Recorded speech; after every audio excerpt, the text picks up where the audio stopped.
أعوذ بالله من الشيطان الرجيم. بسم الله الرحمن الرحيم. السلام عليكم ورحمة الله وبركاته. الحمد لله رب العالمين، والصلاة والسلام على أشرف الأنبياء والمرسلين وقائد المجاهدين الطاهرين وعلى آله وصحبه أجمعين. سبحانك لا علم لنا إلا ما علمتنا إنك أنت العليم الحكيم. رب اشرح لي صدري ويسر لي أمري واحلل عقدة من لساني يفقهوا قولي وبعد. Alhamdulillah, syukur kita kepada Allah Subhanahu wa taala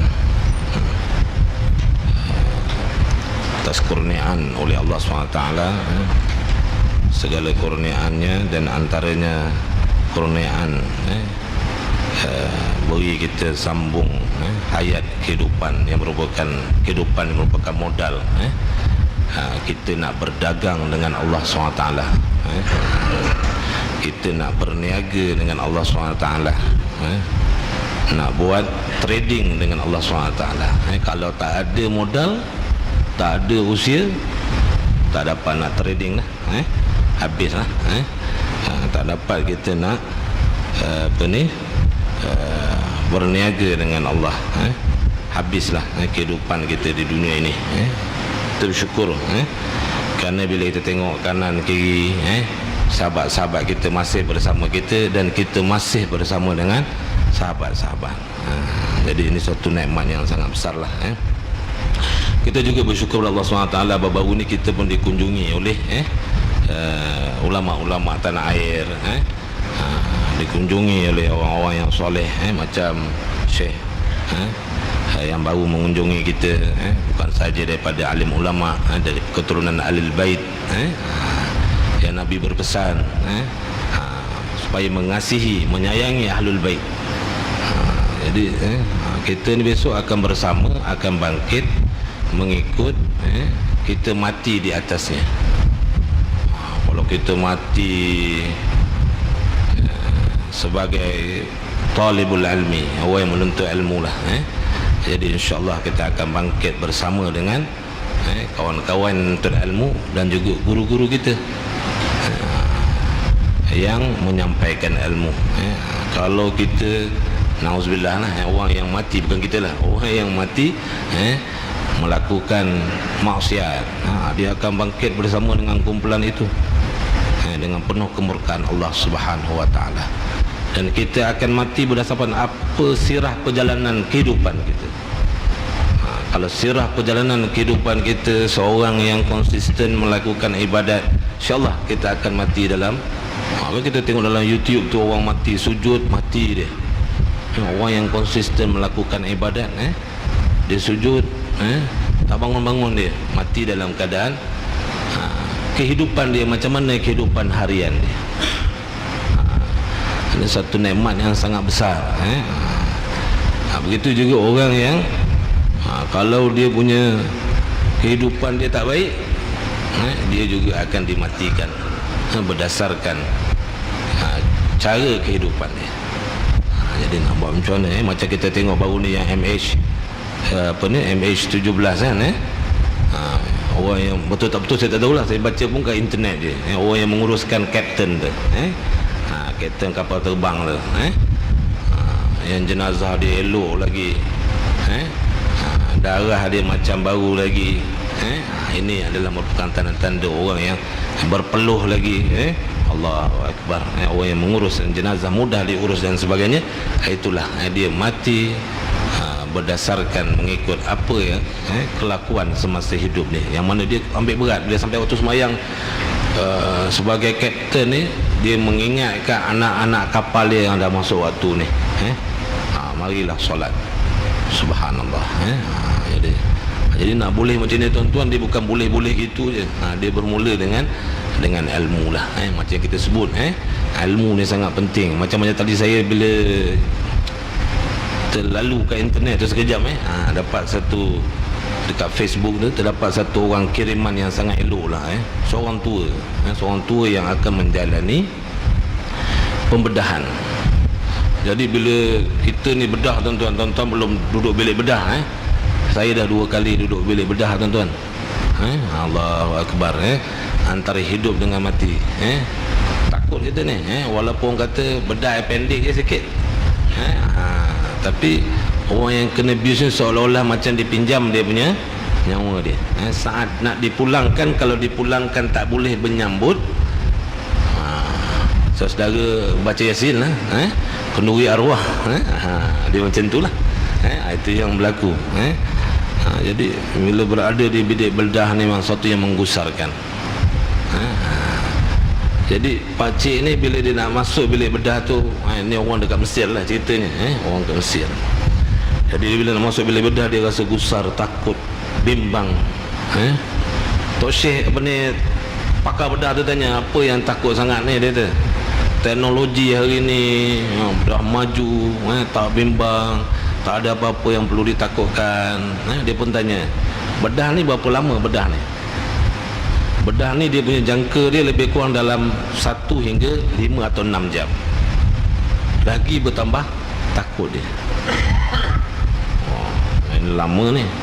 Kalau kita takut katanya 5 jam ni, ini kira major lah. Major operation, bukan minor lagi. Kalau macam appendix tu dipanggil minor, kelas ketiga lah. Ada dia punya ranking pembedahan. Itu tak ada benda lah. MO pun boleh buat. Maknanya doktor biasa memang dia kena melalui buat benda tu. Ini jadi pakcik ni, dia kata, aku bukan gusarkan, aku bukan bimbangkan nak kena bedah tu. Aku tak bimbang bedah tu. Aku tahu teknologi dah hebat.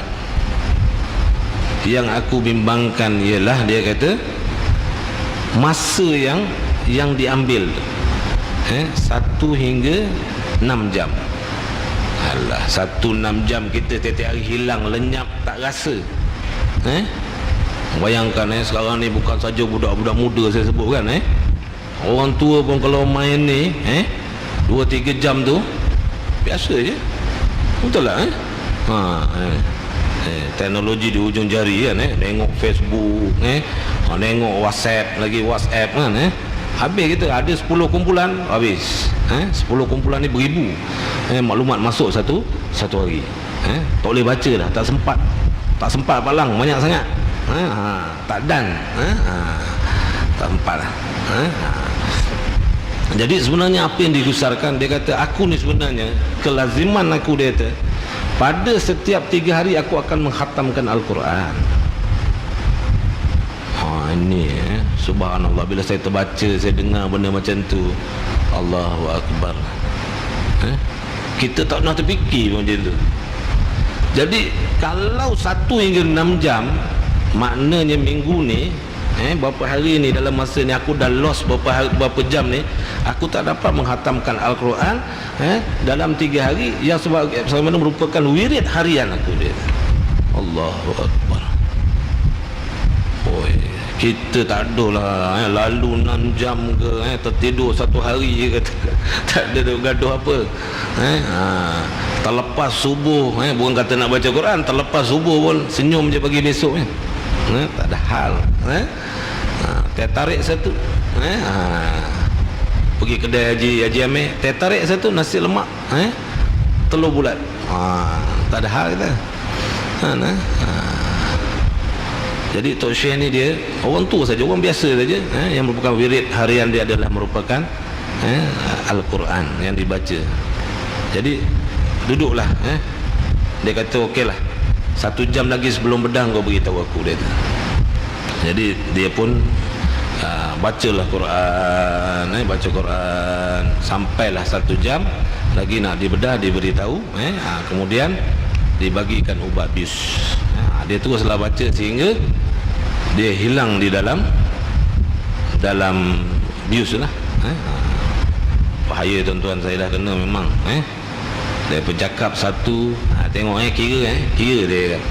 Kira 1 sampai 10 dia kan. Patutnya mengucap lah.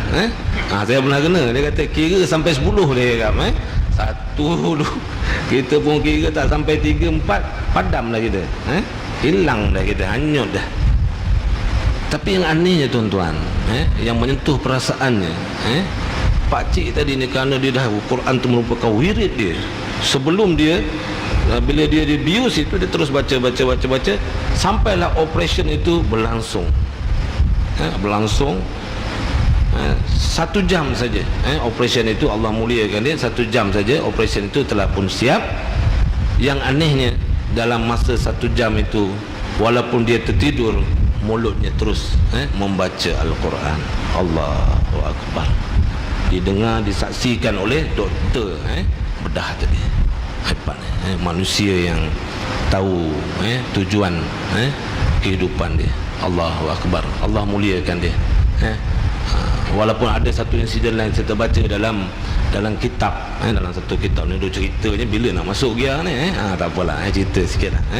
Ada satu dalam satu kitab saya terbaca, seorang alim, seorang tok guru yang buta mata dia. Jadi bila teknologi ini maju kan, teknologi maju, macam dulu bila kalau kita sakit jantung habis dah kan, sakit jantung habis dah. Hari ini tuan-tuan, jantung dah boleh digantikan. Ada satu terbaca dalam satu artikel, seorang lelaki yang sepatutnya dia dah mati lah, tetapi digantikan jantung dia dengan artificial jantung lah, hidup dia. Jadi pada zaman itu mata dia ni buta, buta tu Syekh ni. Jadi bila teknologi dah maju, orang beritahulah tu Syekh, alam ni tu Syekh, subhanallah, sangat memukau, sangat indah alam ini tu Syekh, hebat kejadian Allah ini. Ya tu Syekh pun teringin dia nak tengok alam ni. Dia pun tanya, berapa hari rawatan yang diperlukan untuk mata dia ni? 3 hari diperlukan. Jadi kalau 3 hari dia kata aku tak jadilah. Kita kalau tak nampak, tiba orang nak bagi nampak, sakit bila nak bagi sehat, Allah, bulan pun tak apa. Kan apa ni, orang yang apa tu dialisis, dialisis. Ni kadang-kadang pun terbincang juga cerita pasal dialisis. Baru tadi, pagi tadi pun bincang pasal dialisis. Tapi ni terpulanglah, kita pun tak boleh nak kata orang yang berdialisis pada hari Jumaat habis mesin tak banyak kan. Kalau boleh avoid lah kan. Pasal apa, hari Jumaat kalau betul-betul dekat sembahyang Jumaat kan dah terlepas sembahyang Jumaat kan. Tapi kalau dah tak ada terpaksa lah. Kalau boleh berselang lah. Kalau tak boleh, silakan lah, nak macam mana. Jadi Tok Syekh tadi tak nak ambil rawatan. Pasal apa? Dia kata kalau ambil rawatan 3 hari ni aku tak dapat nak melakukan banyak ibadat yang rutin yang biasa aku lakukan. Biarlah aku macam ni, tak apa. Subhanallah. Inilah bagaimana ilmu itu menunjang, membawa dia kepada memahami konsep ubudiyah kepada Allah, dalam menjalani kehidupan untuk kembali kepada Allah SWT. Jadi ini ilmu ni sangat penting tuan. Ini yang kita nak belajar pada hari ini. Yang Tok Syekh ini kata bidayatul hidayah. Bidayatul hidayah ini Tok Syekh kata, wahai sahabatku yang sangat berminat. Saya tak tahulah tuan-tuan berminat tak berminat, saya tak tahulah. Tapi Tok Syekh ni cakap macam itulah, wahai sahabat. Pasal Tok Syekh ni dia mengarang buku kadang-kadang diminta oleh murid-murid dia. Dia minta karangkanlah kitab dia tu. Karangkanlah kitab mengenai kitab-kitab ini, maka Tok Syekh ni pun menyahutlah seruan daripada anak murid dia. Dia pun kata, wahai saudaraku yang sangat berminat, mempunyai perhatian dalam mencari ilmu, yang telah menunjukkan cita-cita yang tinggi dan rasa sangat dahaga terhadap ilmu pengetahuan. Macam itulah. Mudah-mudahan kita ini adalah termasuk orang yang dahagakan pada ilmu pengetahuan. Kerana orang untuk ilmu ni memang mulia lah. Dia anggap sebagai majlis zikir, majlis ilmu. Ilmu ni perbandingan ilmu dengan orang yang jahil dengan orang berilmu ni perbandingan antara langit dengan bumi. Bayangkan orang yang tak adalah suatu penyakit yang paling bahaya, yang paling mudarat dalam dunia ini kecuali penyakit jahil nama dia. Kalau jahil ni paling susah dalam kehidupan. Orang bagi dia tujuan baik, Kerana ada penyakit hati tak kenal, dia kata orang nak menghina dia. Orang nak tolong dia, dia kata orang nak peleceh dia. Susah. Pasal jahil. Jadi penyakit jahil ni penyakit yang paling sengsara dalam kehidupan ni. Dalam kehidupan kita ke dunia tak adalah satu penyakit yang paling sengsara, yang menyengsarakan manusia kecuali jahil. Sebab tu kita disuruh menuntut ilmu. Bila kita tuntut ilmu ni, Allah, kita bersangka baik dengan Allah. Tengok macam mana Ibrahim alaihissalam, macam mana Ismail alaihissalam diuji oleh Allah. Kerana ilmu, ada ilmu tentang ketauhidan kepada Allah. Bagaimana seorang anak ketika diminta oleh bapanya, sesungguhnya aku lihat dalam manam asbahuka, aku menyembelih kamu. Fa'mal ma tu'mar. Buatlah buatlah apa yang kau disuruh. Kan? Kalau kita, ayah tak sampai hati ayah ni, sampai hati ayah besarkan saya, sampai satu peringkat ayah nak sembelih saya, macam-macam. Bayangkanlah, kerana ilmu tadi jadi menyebabkan dia dapat menanggapi benda-benda yang positif, benda-benda yang negatif sebagai positif. Ni ilmu tadi. Kalau macam kita diuji oleh Allah, macam-macam ujian dalam kehidupan hari ni kan, yang lahir pada kita adalah merupakan keluh kesah. Pasal kita tak tahu the hidden agenda yang Allah Ta'ala sediakan daripada ujian-ujian tadi. Macam orang yang sakit kan, kalau orang sakit, kita kalau sakit nak apa? Sakit nak cepat sembuh. Kalau macam apa ni, Imam Syafi'i sakit minta tambah, kan pelik tu. Kalau kau redha, kau suka, ya Allah ni aku sakit ni, kau tambah kan. Tak berani, saya pun tak berani tuan-tuan. Tak larat. Duduk hospital lama-lama tak larat kita. Seandainya engkau berniat dengan mencari ilmu ini untuk berlumba-lumba, jadi ilmu ni kadang-kadang kita cari ilmu ni nak berlumba-lumba. Tu Syekh ni cakap, dan mendapatkan kemegahan kat dunia ni hari ni lah. Masalah 5A timbul ni pasal bila baru-baru ni peperiksaan bocor. Sebab apa bocor soalan? Sebab apa bocor? Semua nak dapat 5A, betul tak? Jadi bila semua nak dapat 5A, ada orang yang ambil kesempatan lah. Boleh bisnes, boleh apa, macam-macam. Nak tolong anak ke, nak apa ke, semua boleh. Bayangkan kalau kita semua nak dapat A terhadap kehidupan akhirat. Subhanallah. Allahu Akbar. Saya tak boleh bayangkan hebatnya macam mana Bilal bin Rabah kan, Bilal bin Rabah tu pasal dia ada ilmu tentang tauhidullah.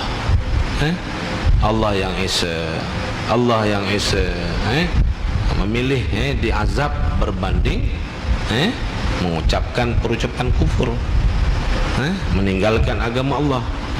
Macam Nabi Muhammad ketika dia membawa hidayah, membawa Islam, ketika ditawarkan, ditawarkan, kalau kau nak jadi raja, kami akan jadikan kamu raja. Kalau kamu nak kahwin orang yang paling cantik, kami akan cari kau wanita yang paling cantik, kami kahwinkan. Kau letakkan matahari ke, bintang, bulan, untuk aku tinggalkan ajaran ini, aku tak akan tinggalkan, kata Muhammad. Pasal apa ni? Ini bercakap atas dasar ilmu, ilmu tentang ketauhidan kepada Allah Subhanahu Wa Taala. Indahnya, hebatnya orang yang berilmu ini. Tuan-tuan dan puan-puan rahmati Allah. Sebab apa kita kalau ada satu cerita yang baru ni saya berbual dengan Haji Mat lah, pasal kami naik kereta bersama, cerita dalam radio tu, cerita pasal kalaulah kita tahu, kalau kita ada ilmu tentang benda yang nak berlaku. Kan ada cerita seorang yang muda dengan bapa dia pergi mengembara tu kan, bila dia terlambat yang dia marah-marah kan, bapa dia kata, kita tak tahu apa yang berlaku mendatang. Bila dia sampai, dia kerana terlambat tadi, bila dia sampai di tempat yang dia nak pergi tu, dia tengok orang semua dah mati dari situ. Allahu Akbar. Bila kita tahu macam tu, kita tak marah. Kalau kita tahu kalau kita cepat 2 minit ni mati kita, accident depan tu. Dengan sebab lambat 2 minit tadi, orang rumah kita lambat, dia betulkan tudung dia lambat sikit keluar. Biasa kita dah tak tahan orang lelaki ni kalau lama sangat kan, marah kita. Tapi disebabkan terlambat tadi, rupanya kita terselamat daripada bencana. Ibtila Allah SWT dengan sebab lambat tadi. Kalau kita tahulah, kita tak marah orang rumah kita. Lain kali kau pakai tudung lambat lagi 5 minit pun tak apa kan, kita kata kan, tapi selalu kita marah lah. Pasal apa? Kita tak tahu. Ini ilmu tuan-tuan. Bila kita tahu tentang suatu benda itu, kita akan pasti positif. Tuan-tuan dan puan-puan rahmati Allah, kat sini dia kata di kalangan kawan-kawan dan untuk menarik perhatian orang ramai terhadap dirimu dan menghimpunkan akan kekayaan dunia, maka sebenarnya engkau telah berusaha menghancurkan agama. Nak bayangkan. Jadi kalau kita nuntut ilmu ni kerana nak dunia, nak ramai kawan-kawan, orang nak kata kita hebat, anak kita hebat, maka inilah titik permulaan bagi kehancuran kehidupan kita. Kan, titik kehancuran bagi kehidupan kita, terutamanya tentang kehancuran dari sudut agama kita. Dan membinasakan dirimu sendiri dan menjual akhiratmu. Menjual akhiratmu untuk mendapatkan harta dunia, maka penjualanmu adalah rugi dan perniagaan porak-peranda, dan guru yang menjana yang mengajarmu dikira menolong berbuat maksiat. Bayangkan, tok guru yang tuition anak kita tu pun dia dapat sama menumpang. Bayangkan, kenapa menumpang ke arah maksiat? Kerana yang menuntut ilmu tadi kerana keduniaan, kerana nak berlomba-lomba kerana keduniaan. Man a'ana ala ma'siyatin walau bisyatril kalimatin kana syarikan lahu fiha. Dalam satu sabda Nabi SAW, sabda Nabi SAW yang menyebut kat sini dia teman a'ana, siapa yang tolong, siapa yang tolong ala maksiatin, seseorang pada melakukan satu maksiat, walau bisyatril kalimah, pukul dia. Kita galakkan pukul, kita tak mukul, letupnya kepala kawan tu kan, dia pun pukul. Orang ini dia kata walau bisyatril kalimah, walaupun dengan setengah kalimah, bukan satu kalimah, setengah kalimah. Saya pun tak faham kalau setengah kalimah ni susah kan ni. Kalau satu kalimah okey lagi, ni setengah kalimah. Orang itu dikira berkongsi dalam melakukan maksiat tersebut. Bayangkan, jadi itulah cara ni saya sebut tadi lah. Bila masing-masing berebut, betul lah, kita pun tak nafi hari ni nak sekolah baik, nak dapat 5A kan, kita nak marah pun tak boleh kan. Awak nak sekolah baik, nak dapat 5A, tak dapat 5A, tak ada sekolah lah. Nak masuk sekolah Arab yang bagus-bagus pun nak juga keputusan yang baik. Jadi bila kita dah orientasikan berdasarkan kepada perperiksaan ini, maka jadilah macam tu kan. Dan jika niatmu, Tok Syekh cakap ni, pasal ni baru peringkat awal lah, kita pun belum masuk bab yang pertama, ini baru mukadimah saja. Dia kata, dan jika niatmu di dalam mencari ilmu itu untuk mencari keredaan Allah dan mencari hidayah, bukan semata-mata untuk pandai bercakap. Kadang-kadang kita belajar macam-macam lah. Selalunya orang belajar ni dia nak supaya nampak hebat. Apa juga tu. Sebab tu bila hari ni saya tengok dah ramai orang muda-muda ni macam dah malas lah nak buat kuliah. Bagilah orang lain. Kita pun bukan pandai sangat. Tapi kalau dah ada orang lain lebih bagus, bagilah. Saya pun nak duduk macam tuan-tuan. Lagi senang. Duduk kita mendengar ni lagi senang daripada menyampai ke depan ni. Menyampai ni satu, mungkin baik juga menyampai ni, ada ganjaran pahala. Tetapi kadang-kadang kita menyampai tak buat, susah juga.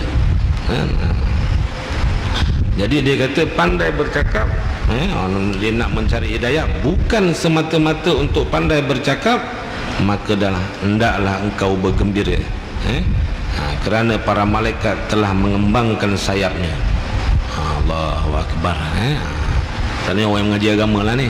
Orang mengaji agama ni mungkin dia macam ni lah. Ataupun yang mengaji berkaitan fardu kifayah, benda-benda sains dan sebagainya, kalau dia buat tu memang bukan kerana apa, kerana lepaskan fardu kifayah. Orang yang terlibat dengan macam-macam kerja kerana nak menyempurnakan keperluan orang Islam, ketahuilah orang yang belajar tentang ni, ketahuilah malaikat sedang mengembangkan sayapnya.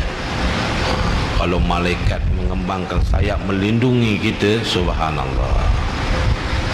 Tengok dalam peperangan orang Islam, dalam peperangan Badar, bilangan sedikit, apabila dibantu oleh para malaikat, subhanallah, natijahnya sangat hebat. Baru menghunuskan pedang macam itu, belum sampai pedang dekat leher, terputus dah leher. Allahu akbar. Macamnya di Syria baru-baru ni kan, dia orang katakan nampak seperti burung-burung putih di udara yang melawan tentera-tentera musuh. Burung-burung putih. Bayangkan. Kan ada juga lah orang Melayu yang hebat yang sampai terkorban ke sana. Itu pun kalau dia balik sini silap-silap ISA dia.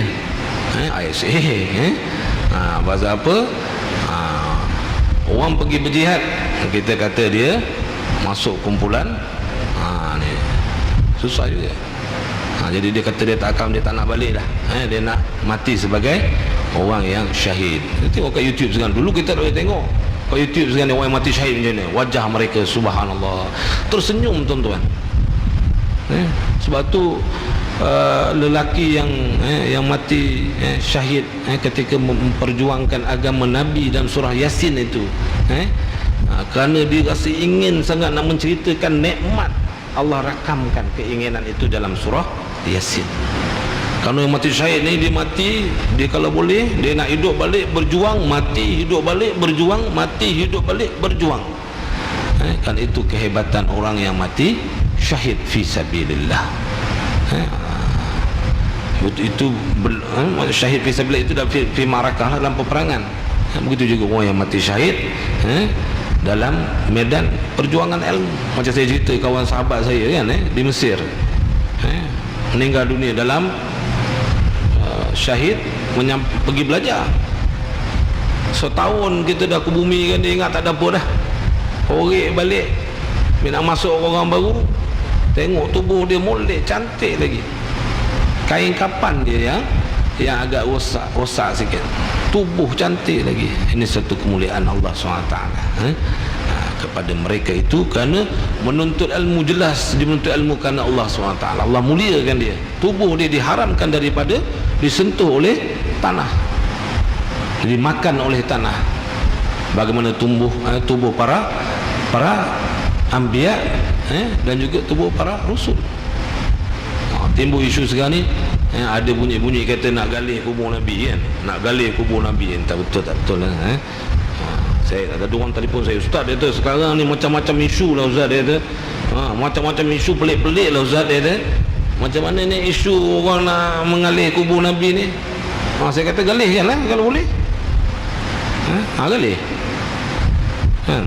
Kalau tak umat Islam marah. Soal nak katakan dalam masjid, kubur dalam masjid, memang kita tak boleh. Hari ni mati kita wasiat tanam saya dalam masjid, memang tak boleh tuan-tuan. Tetapi kalau dah berlaku pembesaran masjid, macam Masjid Azhar tu ada 6 kubur dalam tu. Selama saya belajar saya tak tahu pun ada 6 kubur di dalam Masjid Azhar, tak tahu. Dah balik baca-baca sejarah Masjid Azhar, ada 6 kubur dalam ni. Kan ni pasal Nabi Muhammad ni kan orang insan yang special, yang mulia, yang asalnya ditanam di dalam rumah Aisyah yang bermujawarah, yang berjiran dengan masjid. Itu pulanglah macam-macam tuan-tuan perempuan yang dirahmati Allah. Ini kata kat sini, tetapi sebelum itu hendaklah engkau ketahui bahawa hidayah itu adalah buah daripada ilmu. Jadi kita ni kan, kita mengharapkan hidayah, petunjuk Allah SWT. Bayangkan pada usia tua, Bayangkan saya terdengar satu ketika keluhan seorang muallaf, Allah beri hidayah dia kepada dia. Ini baru-baru ni saya dengar, lebih kurang dalam sebulan lah. Dekat Radio IKIM bagus juga. Bila ada media-media Islam ni kita dapat sharing benda-benda current, selalu kita duduk cerita orang lama-lama, cerita para sahabat. Rupanya ada benda-benda yang hebat berlaku juga kepada orang yang pada masa kini. Seorang wanita yang mendapat hidayah Islam, seorang Cina, dia kata dia seorang wanita lah, dapat Islam, dia ingat dah masuk Islam, okey cukup lah kan. Dia maintain lah kehidupan dia, yang penting dia semayang, dia apa, dia masih lagi tidak menutup aurat, dia masih lagi macam biasa lah, cuma yang penting aku dah Islam sekarang ni. Kerana man qala la ilaha illallah dakhala al-jannah. Siapa yang kata la ilaha illallah, ketika indal ajal, ketika ajal dia dakhala al-jannah. Itu ini janji Nabi. Macam mana kan, ketika saat kematian dia.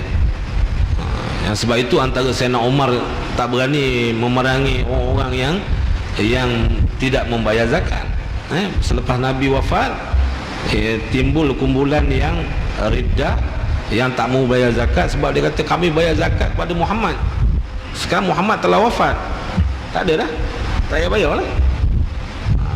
Akhirnya Sayyidina Abu Bakar berijtihad, perangi mereka, orang yang memisahkan antara solat dengan zakat, perangi mereka.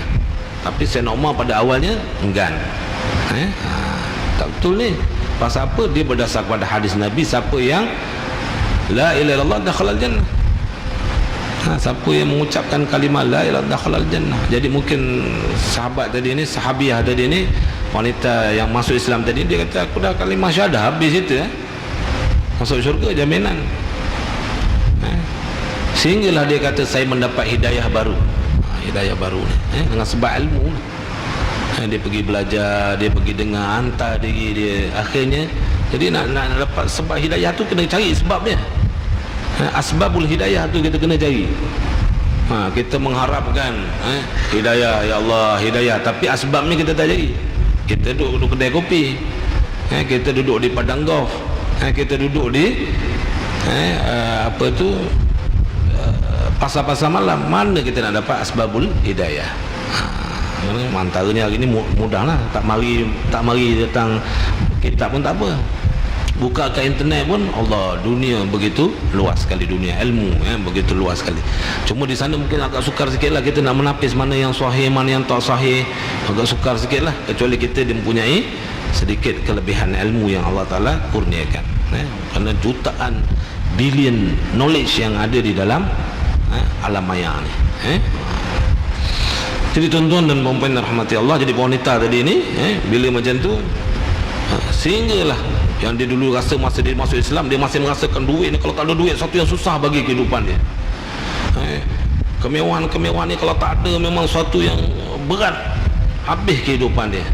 Sehinggalah dia mendapat hidayah semula, memakai tudung dan sebagainya, sehingga terkeluar dari mulut dia, dia kata sebenarnya dia kata, ya Allah cukup dengan hidayah ini, kalau tak ada duit pun, tak ada apa pun, tak apa dia kata. Bayangkan ini orang yang telah tahu dia punya matlamat kehidupan dia.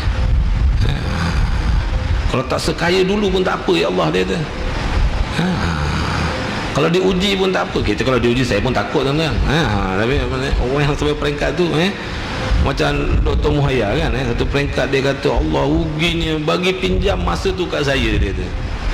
Kalau seorang yang masih nak tengok drama, orang yang masih nak tengok senario, yang masih nak tengok itu dan ini, pada usia yang macam ini, pinjamkan masa itu kepada saya kalau boleh pinjam. Ini orang yang mencapai hakikat, orang ada ilmu tentang hakikat kehidupan. Kita ni pasal ada ilmu tapi mungkin aplikasinya belum lagi menjiwai ilmu yang kita miliki. Pasal apa dia rasa masa begitu suntuk sekali dalam kehidupan ini. Bila bangun ni macam kita ni kan, macam kita dah berusia macam saya ni kan, bangun bukan makin. Dulu kalau saya masa muda-muda macam imam ni, rasa besok masih ada untukku kan, masih lagi kan, bangun besok macam-macam rencana kita. Hari ni bila usia macam ni dapat bangun daripada tidur, alhamdulillah, satu nikmat yang sangat besar.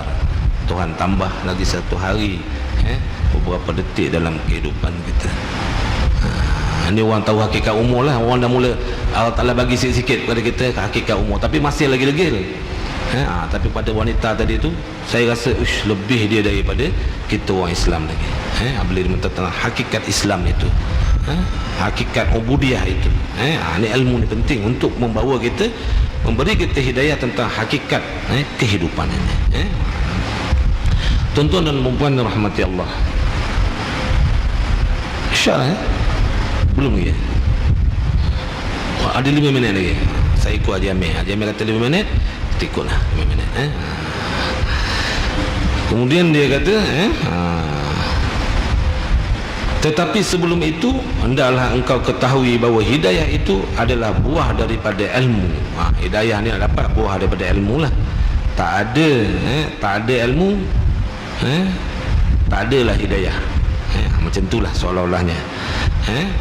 Kesudahan, dia kemudian hidayah itu adalah, dan kemudian dia kata bagi hidayah itu ada bidayah, bagi hidayah itu ada permulaan. Jadi kita nak tahu bila, macam mana nak dapat hidayah itu ada permulaan dia. Apa permulaan dia? Ini Tok Syekh ni nak ceritalah permulaan dia. Dan ada pula nihayah, ada pula kesudahannya. Ada permulaan, ada kesudahan. Orang kata pergi Kuala Lumpur, dah sampai Kuala Lumpur kita balun sampai Perak, susah juga kan, sampai Ipoh. Orang suruh pergi UTM KL, kita sampai kat Kisda no sana, dekat Kuala Kangsar, kan susah tu. Macam itulah. Dia kata ada kesudahannya, dan ada zahir, dan ada pula batinnya. Ini orang tasawuf dia suka zahir dan batin. Sebab tu zahirnya begini, angkat wuduk, batinnya macam mana? Ada batinnya, ada yang the hidden, yang tersirat dalam perbuatan zahir itu. Dan engkau tidak akan sampai kepada nihayah, dan engkau tidak akan dapat menyelami batin hidayah kecuali setelah engkau selesai daripada menyempurnakan segala urusan yang berkaitan dengan zahir hidayah. Jadi kita nak tahu kita ni kat zahir ke, dekat awal batin ke apa ke, inilah insyaAllah kita sambung bicara kitab ini. Dia tak sulit, dia bukan satu yang sulit, tak ada yang sulit sebenarnya. Dia lebih kitab ni kita akhlak. Macam mana kita nak buat rumah tuan-tuan, kalau kita buat masjid ni, kita pasang batu je macam zaman Nabi kan. Nabi simple je masjid, siap juga orang kata masjid juga, semayang je. Tapi kalau hari ni kita bagi cantik cat macam ni, kan nampak sempurna, nampak hebat dia, nampak selesa dia. Macam tu juga dengan ilmu akhlak ini, ilmu yang mencantikkan ibadat kita, mencantikkan amalan kita kepada Allah SWT. Yang ini yang kita nak pelajari insyaAllah. Aqulu qouli hadza astaghfirullah li wa lakum. Wassalamualaikum warahmatullahi wabarakatuh. Kita sudahi teman dengan tasbih kafarat Rasulullah SAW.